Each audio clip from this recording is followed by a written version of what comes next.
Hello guys, good morning. It's me again, Tonette. Nandito na naman tayo sa butika. It's Tuesday. So ngayon, mag-update tayo ng libro. So ito guys, ito siya, prescription book.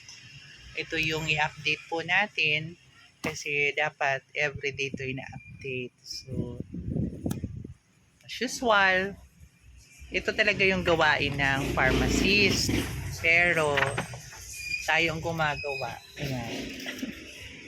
Hopefully, maging pharmacist na tayo. Ayan, guys. Ayan. Ito. Ayan.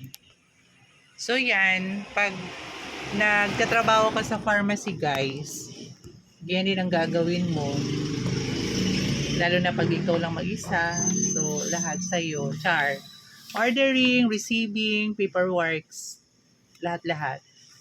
Pero nag-enjoy naman. Pag enjoy ka sa trabaho mo, kahit pa mag-isa ka, kung talagang gusto mo yung trabaho, magagawa mo siya. Pero kung you're after of the salary only, na hindi mo naman gusto yung trabaho mo kasi gusto mo lang kumita, wag mo na ituloy. Kasi walang mapapala sa iyo yung amo mo. Ikaw lang may mapapala kasi nga gusto mo lang yung sahod mo. So guys, pag mahal mo ang trabaho, gawin mo ng mabuti. Thank you very much.